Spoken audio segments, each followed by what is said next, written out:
The podcast. And we're live. Welcome to the podcast. My name is John. I'm here with Felix. Felix, how are you doing today?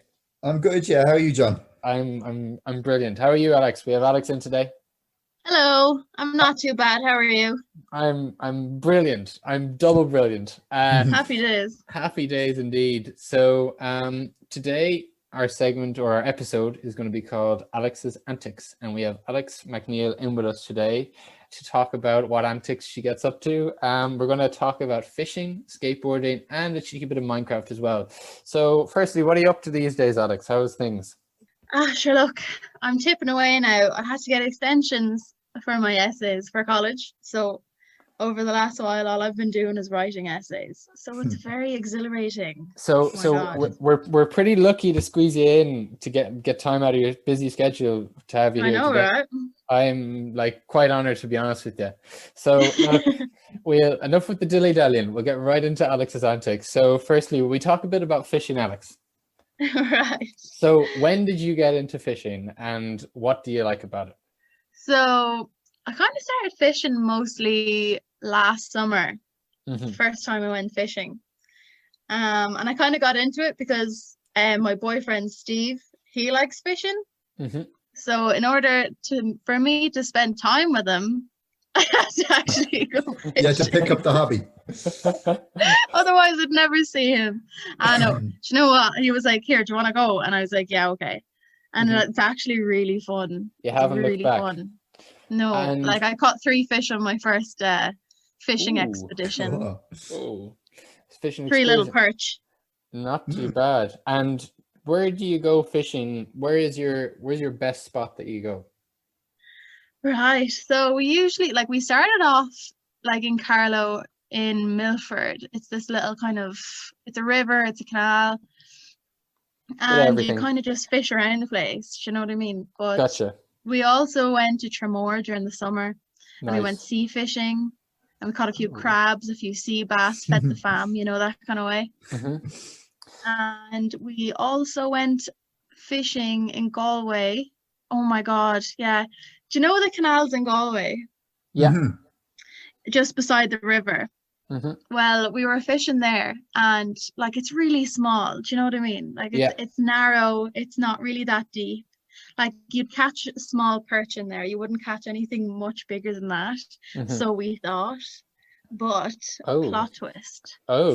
We were we were fishing one day, and I was literally like, I have a tiny little rod. Like it's really small, and it's not really meant for big fish. But sure, we were casting along, and I was casting along anyways, and I got a bite, and it bit me off. So I had the lure I had on, it bit it off. Okay. So my line just came flying in, and Steve was like, "What the hell?" So then he took my fishing rod, put his own handmade lure on it, and caught the fish. And I swear to God, it was a big pike, about 6 or 7 pounds, Oh my hiding in the God. reeds. Oh I my couldn't believe God. it. That's crazy. Now, Alex, you're gonna have to, for someone who knows nothing about fishing like me, you're gonna have to explain the jargon to me. So a cast, and there was another word you threw out there, a homemade something. Lure. So Lure. casting is when you just put in your line and whatever's on the end of it. So Okay. what we used is little plastic things, little squishy fishes. They're like little squishy ones, but they're fake.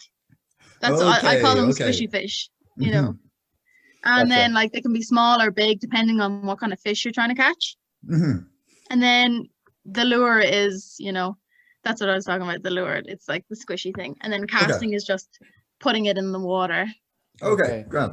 And say if I wanted to get into fishing tomorrow, if I woke up and I was like, you know what, I'm going to go fishing. What do I need? What do I have to do to be in a position to go fishing?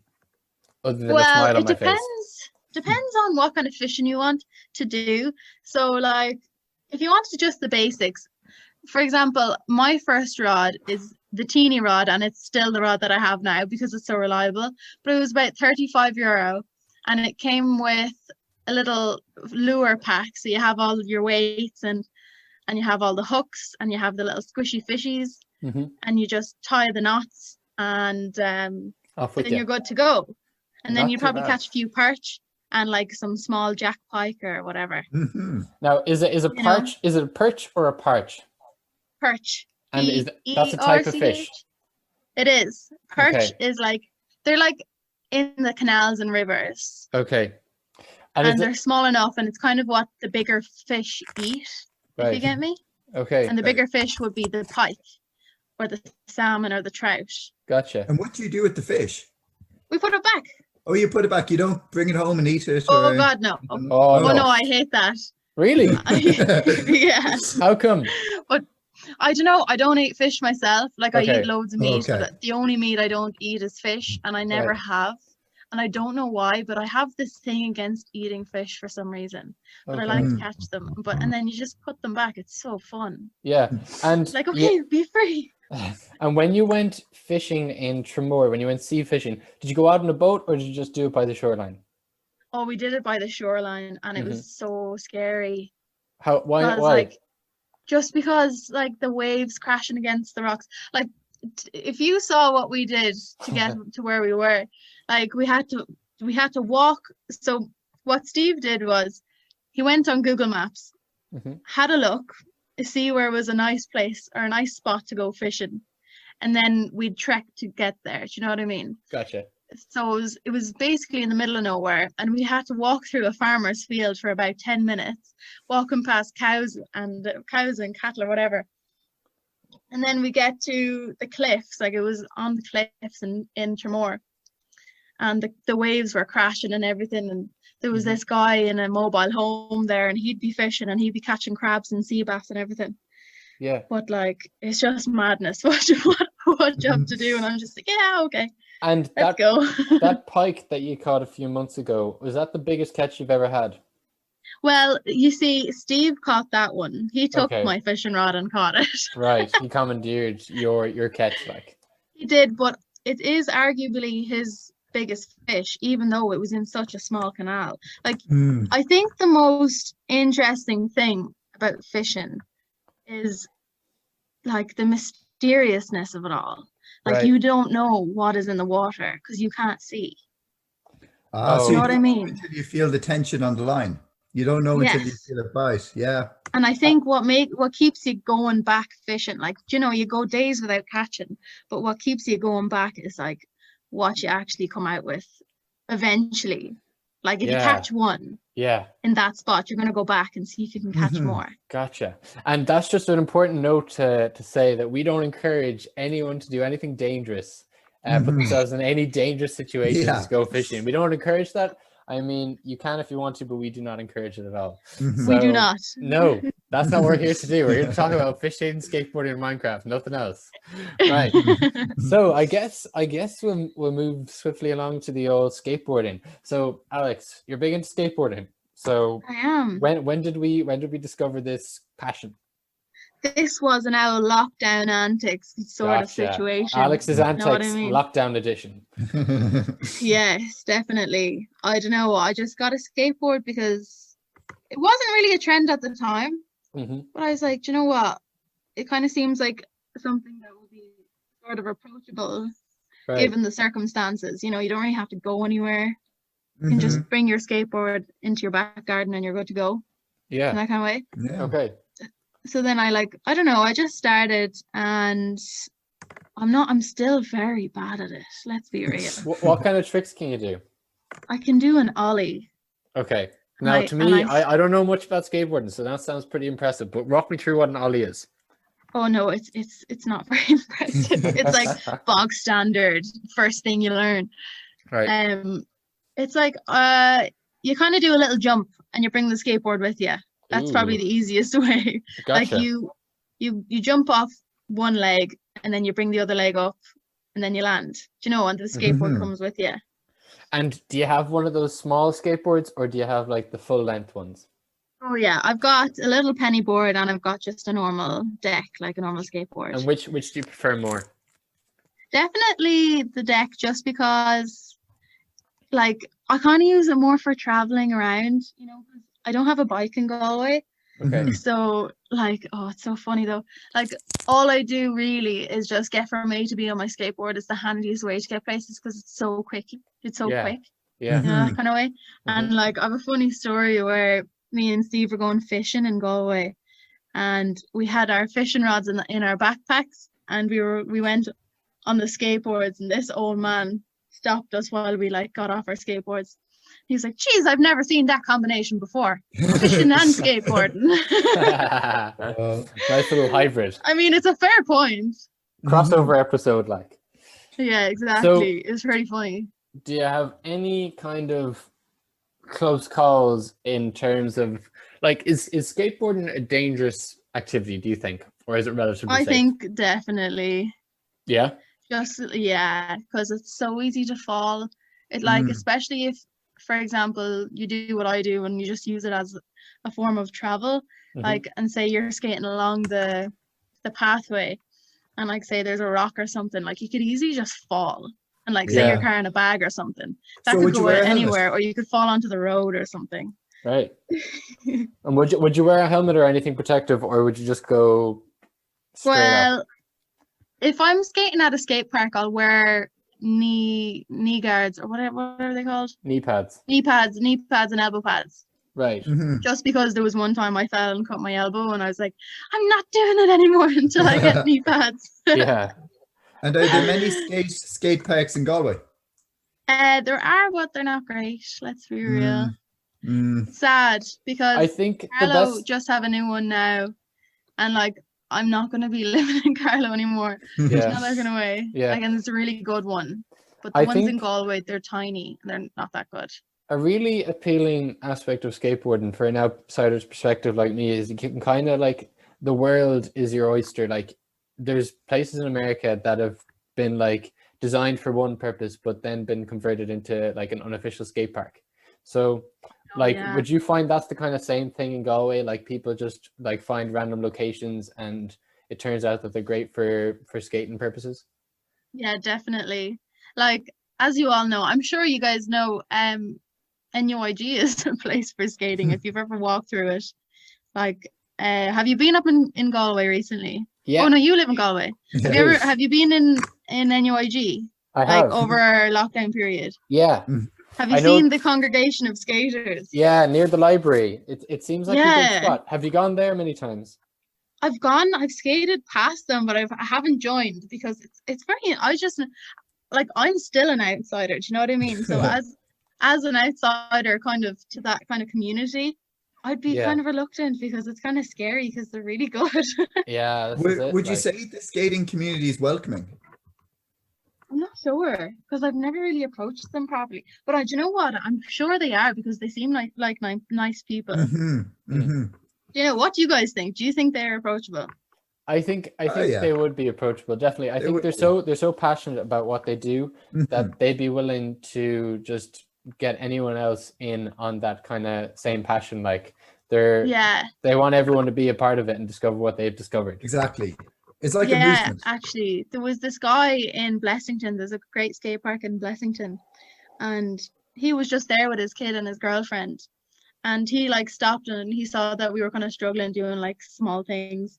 And he was like, "Here, give this a go," and he was really, really good. Really, that's so cool. He was actually very nice. Like he approached us. Do you know that kind of way? Yeah, that's so cool. He was really nice. It's a really good community. Like everyone's in it kind of to help each other out and get better in whatever way they can and to enjoy it.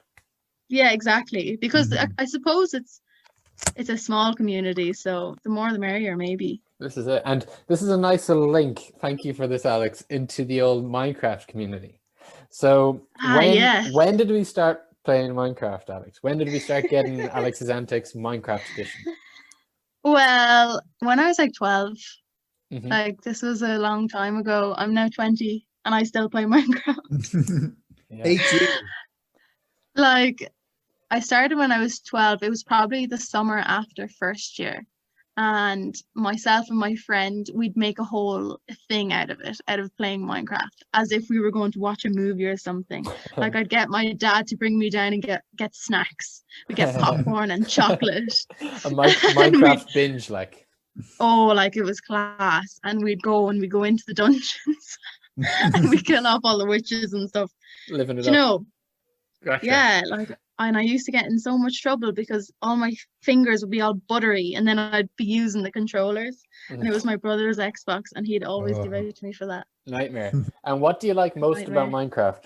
Oh, I kind of find Minecraft a little bit hard sometimes because it's hard to come up with ideas. Like it's a creative platform. Yeah. Like it really is. So just And while we're on that note, could you just give like a brief description of what Minecraft is to anyone who isn't familiar with it? So Minecraft basically is a digital platform where you can be as creative as you want in a way that like you can build loads of stuff. Like you can just like, and it's block by block. So you have to place everything block by block. So you can be the architecture of your own world, basically. Yeah. That's pretty cool. And there's like ways of making it easier and ways of kind of like using redstone and stuff. Ways of kind of, it's kind of like you can use redstone as electricity. You know, okay. Okay. And what's the coolest thing you've made? The coolest thing I've made? That's a good question. Do you know what I was really proud of? This is also another lockdown antic. Go on. I made a farm and it was like a layered farm, like for like crops. So I did wheat and carrots, and then on the beetroot, I think was that the bottom one. Maybe it was something else, I can't remember, but it was like layered and it would come out as platforms from the mountain. And then in the middle I'd have like the water, so the water source was recycled and it would fall like a waterfall to the next platform below, and then to the next platform below, and then it would form and join with the river. I don't know, I was just so proud of that because it looked really cool. That's pretty and it was like efficient. Yeah. And do you think Minecraft is like one of the better video games in terms of like educating young people and young minds? I think so, because it's like creative. You can literally build whatever you want to build. You can do whatever you want to do, and it's not entirely violent in a sense. Like I know you do go off and you kill zombies or witches or the animals for food and stuff, but it's not like violent looking. It's just they die and then they disappear and you get the meat. Do you know? It's not like say Warzone or something where it's really gory and bloody and kind of you know. And like you were just saying there, like you can use like real world logistics to like implement different mechanical systems and like stuff that can be transferred into the real world, the same logic, like. So exactly, like if you say you wanted to build a house, say you wanted to build a house, you could literally build the house that you've wanted to build in the real world. Or say you wanted to work towards, okay, so this is something that I've wanted to do, but I've wanted to convert a van into a living space, and I've been planning on doing it in Minecraft first to see what it would look like and how it would work. Nice. That's do you know what I mean? Yeah. I love that. And try to like convert measurements Minecraft wise. That's unreal. That's so cool. And has that been done before? Have you heard of people who've done that before? I don't know. I should look that up. But that's been on my agenda for a while now. But I'm not, I'm trying to figure out which way I want the van to be converted, like what I want where. But I suppose once I start, I can chop and change it and see where it goes. That's amazing. And do you think architects use that in the real world, Minecraft? Have you heard of that, or is that? I wonder. I feel like that would make sense. It would be pretty cool. That would be so cool. Like, imagine people use that as a platform to show, like, say their clients what their house is going to look like. It's like, here, I was up till 4 last night with my 10-year-old putting this together. So what do you think? So, Alex, so for people who are inspired by the Minecraft that we've talked about, is there anywhere you can point them to get more inspiration and to learn more about this amazing platform? Well, I think that what I get out of it anyways is how much you can build. So what I've looked up on YouTube is Minecraft time lapse. And it's these people who come together and they build these huge cities, or they recreate, say, Hogwarts, or they recreate, say, do you know in The Lord of the Rings, do you know where the elves live? What's it called? Rivendell. I'm not Rivendell. sure. Yeah. They've recreated Rivendell, and like it's a time lapse of what they've done and how they've done it. It's just so cool. That's I've seen those videos; they're amazing. Aren't they? Like, it seems crazy. And you go from, it's just people who are like, who've been doing it for years and just come together in a community, like the skating community. Everyone's open, Nice. Yes, and exactly. they just link. build everything up. Yeah. Yeah, It and they might all, be- it's like, oh, it's so cool. They all work together. It might be important just to throw out here while we're praising Minecraft so much, though we're not in fact sponsored by them yet. Yes. Yet. Yes. Okay. So this is completely our opinions At the Yes, moment. exactly. at the moment, for now. For now, to be continued. Fantastic. So if people want to get more of an idea about the scope of Minecraft, they can just Google or YouTube, like Alex said, Minecraft time lapse, and they'll be sure to have their imagination expanded exponentially. Mhm. And Yes, exactly. So thanks very much, Alex, for coming on. We really appreciate it.